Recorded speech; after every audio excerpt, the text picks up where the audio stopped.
Hello and welcome to episode 55 of Unqualified Game Chat. I'm your host, Azario Lopez, and with me today, the ever so lovely, smells like 10 roses, nay, 20 roses. Oh, with a little bit of mist sprinkled on the brim. Spencer the Legacy. Hello, how is everyone? Hope you're all doing well. Spencer, I wanted to save this for a special occasion. I got a cookie here. Proposing? I got a cookie. It's a Rune with the Rune Factory 5 cookie. Rune Factory 5 cookie. I'm gonna do a live review of it. Oh shit! This is the real content. This is what everyone's here to see. You're not going to see this on Noisy News Weekly, which I watched this week. That was good. So if you are listening to this, I have a cookie in the shape of a rectangle, and it says Rune Factory 5 on it. And they sent it as ASMR chewing it. They sent it as a press. This is for you, you ASMR freaks. For the listeners. It's already broken. I didn't break it. It was already broken during shipment. So yeah.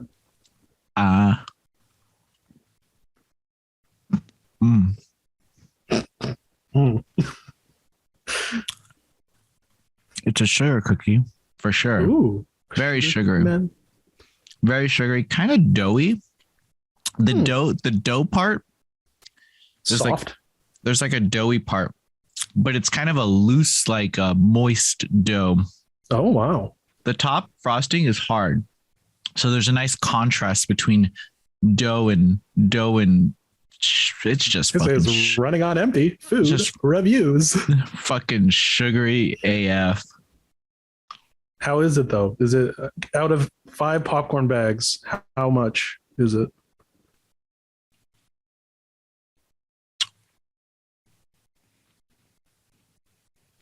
I'm not a sugar cookie fan. Okay. I never have been. I know everyone's like, they're so soft and so. I'm an oatmeal cookie guy. Oatmeal raisin or oatmeal chocolate or oatmeal? Well, I'm also an old man, so oatmeal raisin to get that little dose of fiber. Yeah, that's fair. Nothing wrong with some raisins. I'm gonna give it a 3.5. 3.5 bags of popcorn out of 5. No, nice. Because of the Rune Factory logo, give it a 4. It's 4 popcorn bags out of 5 possible popcorn bags. That's pretty good. And a little hammer to crack the icing, to sculpt the icing into a nice little sculpture. Yeah, it's from a press release for Rune Factory 5. That's neato. Yeah. And that's our show. Thanks everyone for watching as usual. This comes out every week, and leave a comment. So yeah, we record these every week, posted on Thursday. So we're going to talk about what we're going to play. What we're going to play? Or what we are playing. Oh, okay. I was like, I don't know what I'm going to play. Okay. All right. You played a game. You reviewed a game. I did. I reviewed. It came out just today at time of recording. I reviewed for Noisy Pixel Tunic. It's we've talked about it in Yay or Nay. You play as a funny little fox character. It's like a Zelda 1 mixed with the Soulsborne genre, and I liked it a lot. Not as much as Game Informer. Yeah, not as much as I gave it a 7.5. I think they gave it a 98 out of 100, which is very strange. Anything very strange score. 0.5s. I get 0.5s. Sometimes something's not a 7, it's not an 8. Yeah, but what's not a 7.5 and not an 8? What, like, it's a 7.75? What is that 0.2? What happened? What happened in that 0.2 that just made him? I'm not going to give it a 10. I can't quantify a 0.2 in the quality scale. I don't know what a 0.2 is. I don't know. I mostly liked the full point scale when we had it, so then we could rate every H game a 6.9. But I can see why we can't do that. We took that away. We only do 0.5s now. Yeah, that makes sense. That's fair. But I liked it. My only issues with it were There were some bugs, but those will probably, like, all my issues with it will probably be gone within like 2 weeks of it being out, because the bugs will be patched, I assume. And the other issue was I didn't know where to go a lot because, like, so my example is everything in the game, almost everything in the game is a mystical different language, and including the instruction manual you can collect. So it showed the upgrade items, and then it showed coins next to them, and it showed him offering it to a statue. So I thought, oh, so the upgrade items, you can't use them like on your own because it doesn't do anything when you click on it. So I guess that's how you sell them. And I thought, but do I want to sell them? Will I lose boosts? Like, it's that classic, like, oh, do I have boosted stats? And it's like small increments, so I'm not noticing. So I got like halfway through the game, and realized that I hadn't upgraded at all because I didn't want to sell them, because that's partially on me, sure. But like, when everything is kind of mysterious, it's cool. And I like the freedom of, like, it doesn't tell you where to go. There's no waypoint, stuff like that. I like that. But when like mechanics aren't conveyed to you, it gets a little confusing, and it kind of makes you run back and forth a lot, which I'm not huge on. But that was just me. Other than that, I liked it. It's cute. Visuals are great. The music's great. The gameplay is really fun. You know, my only critique. Yeah. Did you play it? Nope. Oh, this is just from the footage I sent you. Yep. Yeah. Okay. Too whimsical. I'm not a whimsical boy by any means. Really? Yeah. You look at me and you think the man who started this podcast by eating a cookie isn't whimsical. I'm impulsive, and I am impulsive and handsome. Terrible when I'm drunk. yeah, not a good combo when you're drunk. Yeah, no, that's no good. But I digress, my friend. Whimsical. I'm not a fan of. You pull out a wallet and it's like a Harry Potter wallet. I'm just like, ugh. Like, I don't. Is that whimsical? Is that what would be described as whimsy? That was just the thought. Harry Potter wallet. That was just the thought. Maybe like a Hello Kitty wallet or something. You know, like, oh, you're so whimsical. So this game, too whimsical for me. Too bright. That's fair. Any dark mode. You can only play so many games in your life. You know what? You only have so many waking hours. I say that, but I really like Death's Door, and this game reminds me of Death's Door. Everyone's saying that. I haven't played Death's Door. I don't know if that's true. No, you're missing out on one of the best games of 2021, my friend. Wow. That's pretty big. I started playing it and I could not stop. That's also pretty big. Yeah, I could not stop playing it. Nice. Maybe I'll check it out. Tunic was just one of those games that I felt like released 3 years ago. You know, like, I feel like I've been hearing about this game and seeing this game for years. Yeah, I agree. It comes out a long time. It just comes out in the middle of March. And it's on Game Pass. Every game's on Game Pass. But I respect it. And it looks really hard. And I like that juxtaposition of cute game, difficult gameplay. I love it. But I'm glad you got to play it, and I'm glad you got to review it. Yeah, it was fun. I'm looking forward to my next Noisy Pixel review, so that people can decide whether me giving it a 7.5 was a one-off of bad taste, or I'm consistently bad taste. So someone gave it a 10 out of 10. That's big.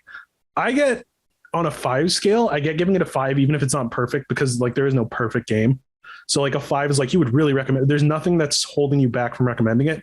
But when you have like the 10 scale, you can be like 9.5. And that's like the same thing as a 5 out of 5, I think. So I don't know. That's a 10 out of 10 is huge. I mean, maybe it like hit them differently. Yeah. I don't know. They didn't run into any bugs. They loved the lack of direction. I see 10 out of 10s as genre defying. Yeah, exactly. Genre defying. Yeah. And if it doesn't define the genre, then what are we really doing here? If we're not playing the best game ever made consistently, what are we really doing? Point. What's the fucking point? So I will say, Tunic, so many years alive. Tunic is a cute as fuck game. A little too whimsical for my taste, but if you're a whimsy person, I'm playing a few games. What are you playing, mister?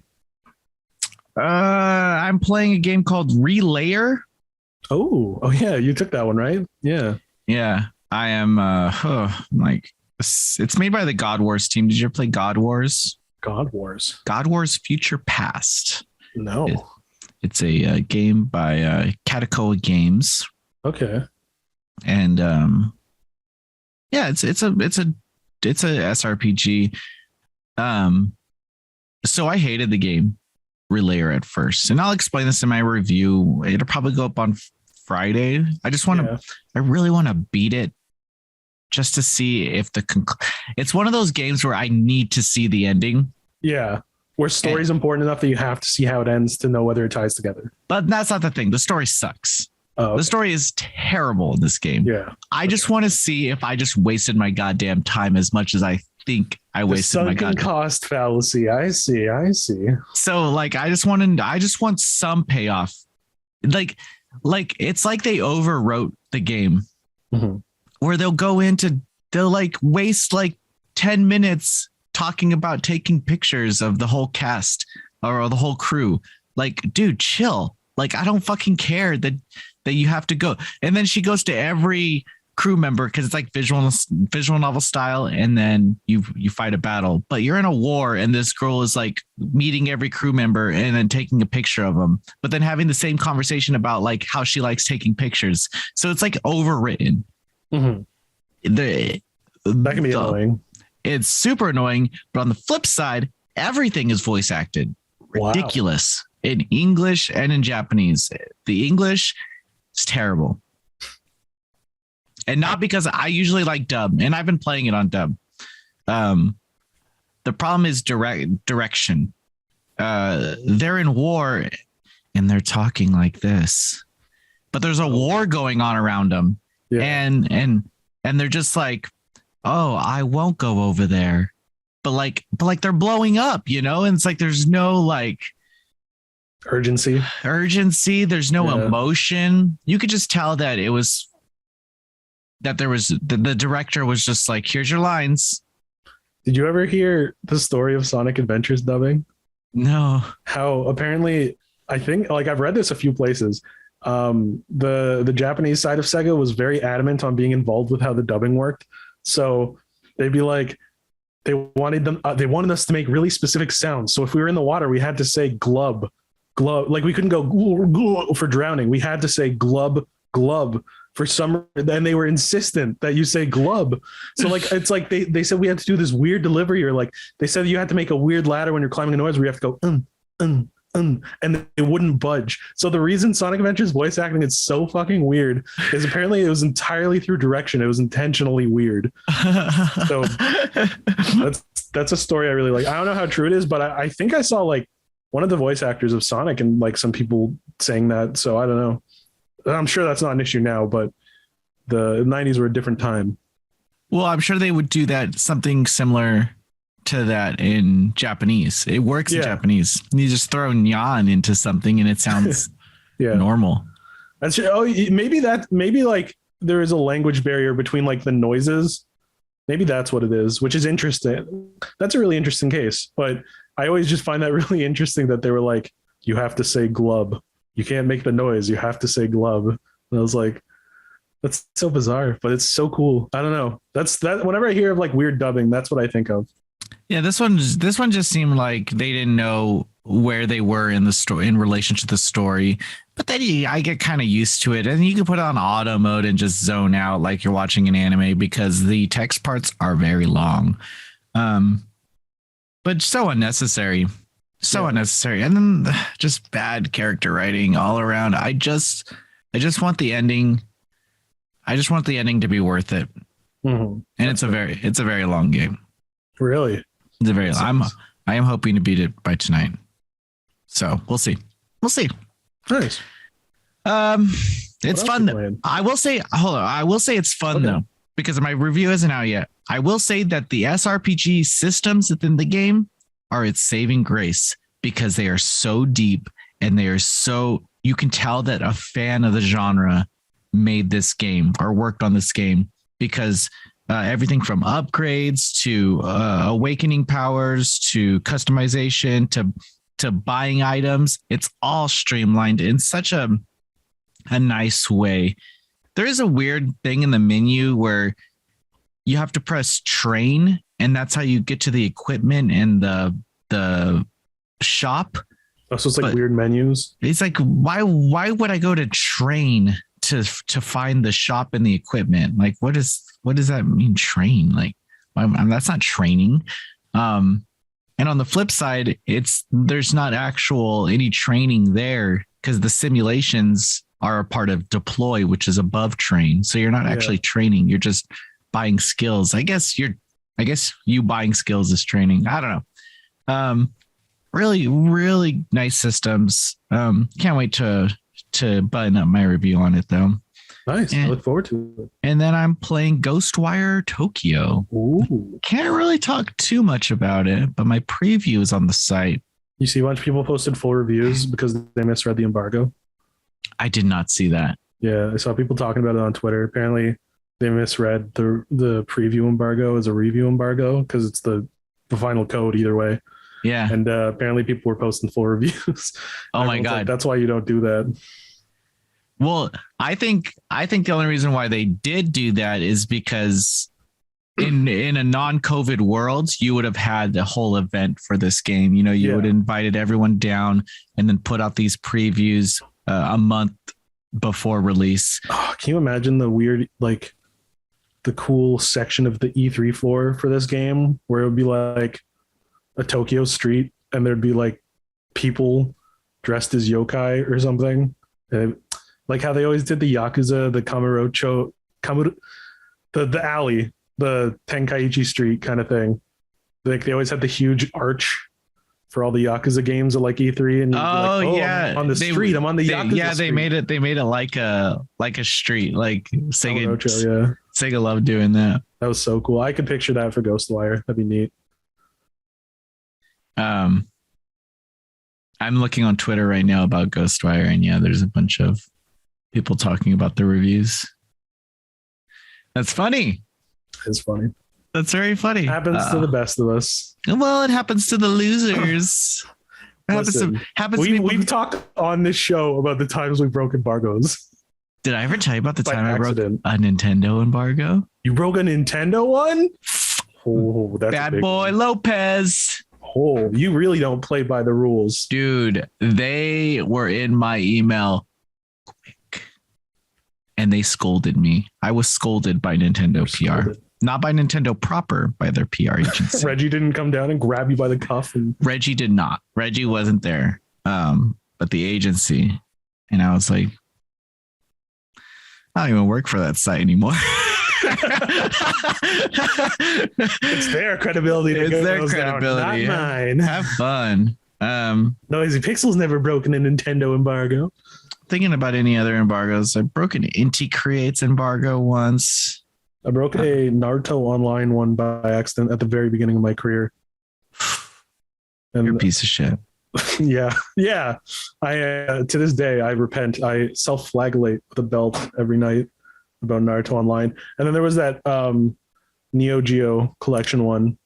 That wasn't your fault. Yeah, that was not your fault. We weren't given an embargo, I don't think. And then they were like, wait, there's an embargo. I was like, wait a minute. But like 7 hours later, like a day later or something like that. I was like, okay. I was like, okay. I wasn't gonna write your shitty news anyway. Whoa! Oh, hey! Whoa! I like them. They're nice. Yeah. I was joking. We wrote it. We have it on the site.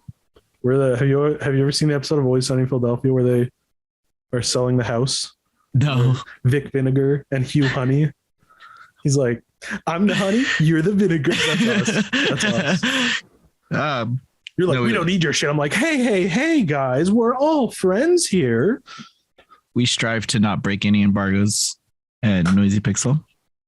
Yeah. I think everybody, well, other than like leakers, everyone tries to not. It just sometimes, whether you misread something or you're tired or it's not clear or whatever.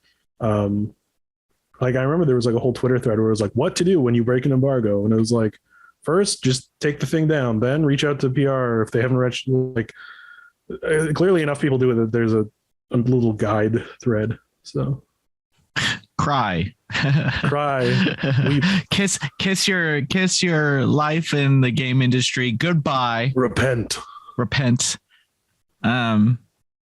Yeah, but at Noisy Pixel, I don't think I've broken an embargo at Noisy Pixel. I don't think I've broken one at Noisy Pixel either. Well done.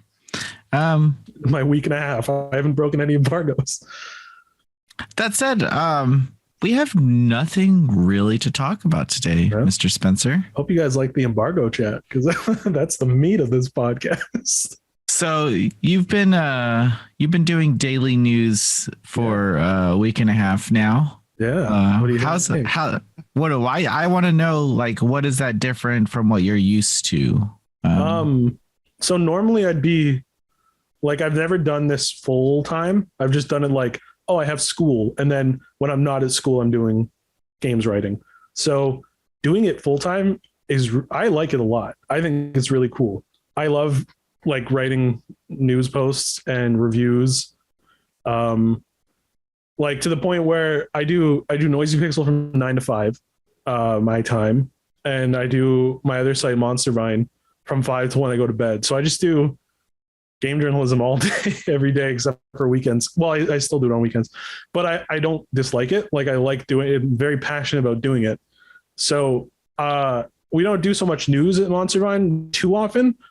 Monster Vine's more of a review focused site, so it's interesting. Like, I feel a bit more informed with what's going on news wise, where I can be like, hey, this, like, I know this is happening. I know this is announced. I know. Plus, it feels, I don't know, it's good. I really like doing it. I'm enjoying the team, having fun doing all the posts and all the little jokes in the server that everyone has, and it's neat. I can DM Azario when I'm like, hey, how do I do this? Which is handy. I guess we can announce it right now. With that said, we are going to be launching our own Discord server coming up soon in April. We'll have a community Discord. That's exciting. I didn't even know that. This is news to me. Well, you're not. Well, that just goes to show that you're not actually reading what we're talking about in the chat. But, no, I see some things I'm not going to mention, but I never saw it mentioned in the Discord. We're not problematic. Don't think we're I mean secret announcements that they aren't giving yet, not things I'm not going to. I mean, big stuff coming from Noisy Pixel. That gives the illusion that we know something that they don't know. We don't, guys. I'm telling you, we don't know too much. There's absolutely nothing that I currently know. That's right. Noisy Pixel and G Fuel finally coming together. I am going to GDC next week, though. Oh yeah, but I'll only be there for a couple days, so you'll have me back for the podcast. It's just not worth going the whole week. I'll shove all my meetings into 1 to 2 days. And then like how some people are still hesitant with COVID, you'll probably just be able to do that without really. Yeah, I haven't encountered any issues. Yeah. No, honestly, no one's even. I've been looking at the open schedules because they'll send you a link and you'd be like, "Oh, click a schedule," and ain't nobody. I think a lot of people are banking on PAX West as like the first. Well, even our PAX East.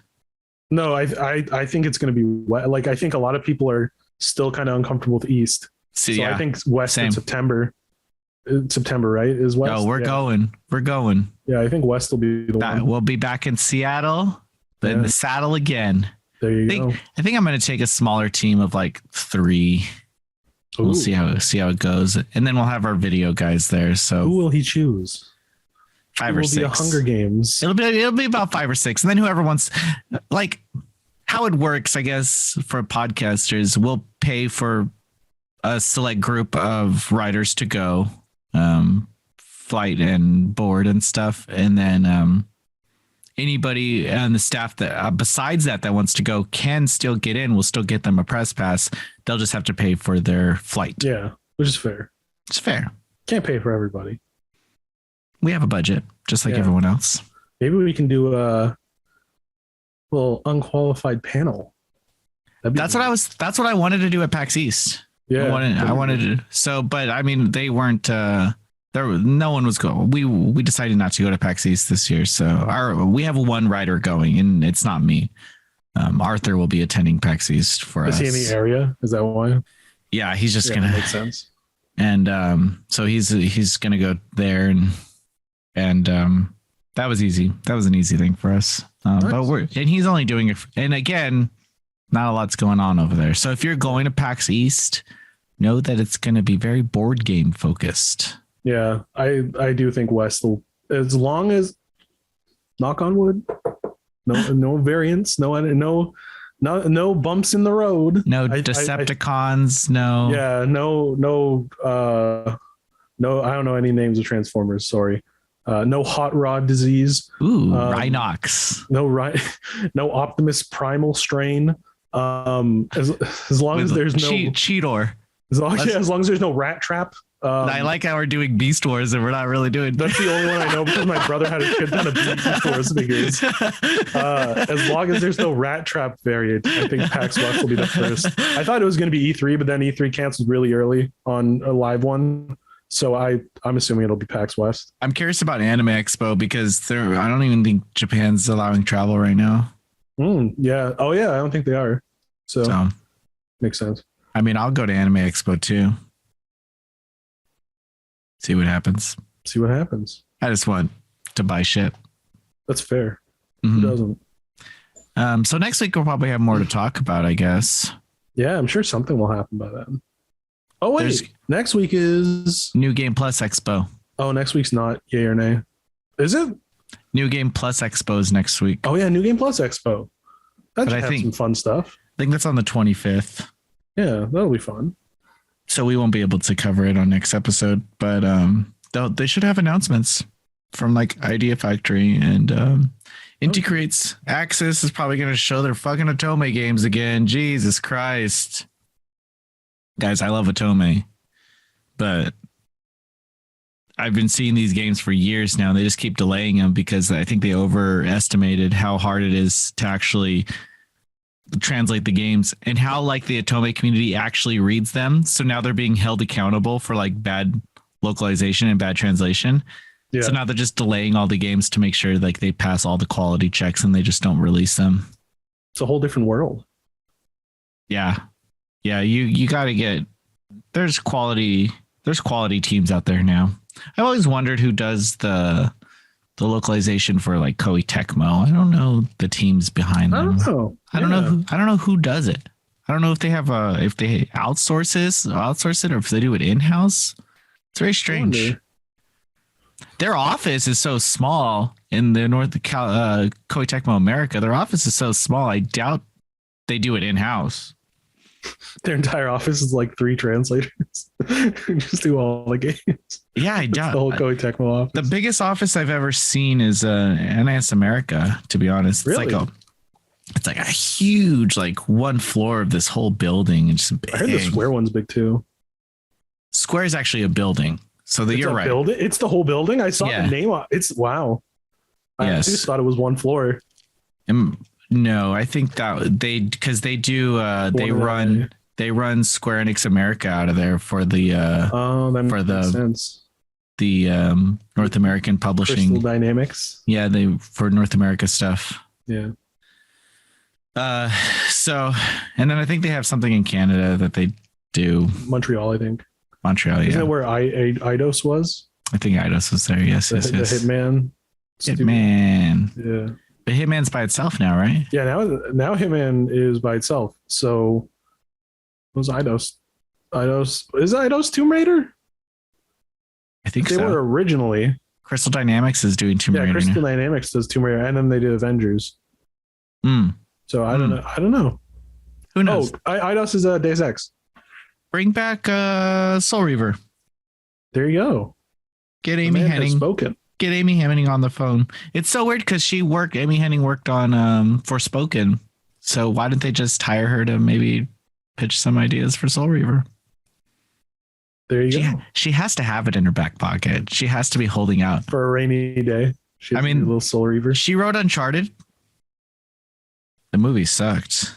She read the movie? No, but I'm just letting her know. That was deceptive. The way you said that was so trolly. I'm just letting her know that the movie adaptation is the worst Tom Holland film I've ever seen. No, there's some bad Tom Holland films. I've heard there's some bad. I've only really seen him as Spider-Man. That's for the best. With that said, I look really disheveled today. And I'll tell you why. It's because I got a little drunk last night. Oh, that's why you weren't responding to chats today. I was like, oh, Azario must be real busy. Yeah, I was super busy. Sleeping. Yeah, I got a lot of manga to review. You do have a lot of. You sent a picture of the pile. It's very big. A pile of manga. Yeah. Solid. I won't be going out too much during GDC. I will be reading my manga at a coffee shop. Aw, that's nice. You'll find your true manga love. You're also reading. I forget all the ones that were in your pile because they're Yen Digital or Yen Press. I don't know what Yen Press publishes. I know Kodansha, I know Shueisha, I know Ibiz. I don't know what they do. Raw Hero 6, I think I have. Oh, you're reading Raw Hero 6 too? That's a really nasty one too. So it would be very surprising if they, if be like, someone in a coffee shop was like, "You're reading this too?" Like, you kinky mother. Like, why are you advertising? Well, that's our show, Spencer. Guys, we didn't talk about much. I ate a cookie. And listeners, I want you guys to give me a performance review in the chat. I want you guys to tell me how you think my first week and a half of Noisy Pixels going out of 5 bags of popcorn. I want to know. Needs improvement? Doing pretty good? I don't know. It's up to you. My fate is in your hands. Azario will fire me from my internship if 20 comments saying bad are there. No, I won't. He frees me up. His voice is too precious to me. As you notice, he's doing my voice a lot. That's true. I'm a handy voice actor. He does them quick. I don't know how he does it quick. I think I'm like dyslexic though, because I'll like read a thing and I'll be like, no, I'll do that again. And I'll do it all. Like it takes me like 20, 30 minutes to do audio sometimes. It's because I used to do that voice just naturally on like podcasts, and like when I worked retail and stuff, I'd be like, hey, my name is Spencer Legacy. What can I do? So I can just pull it out and really easily read with it because that's all I did. Yeah, I don't pace myself either. You pace yourself pretty well. I find you just find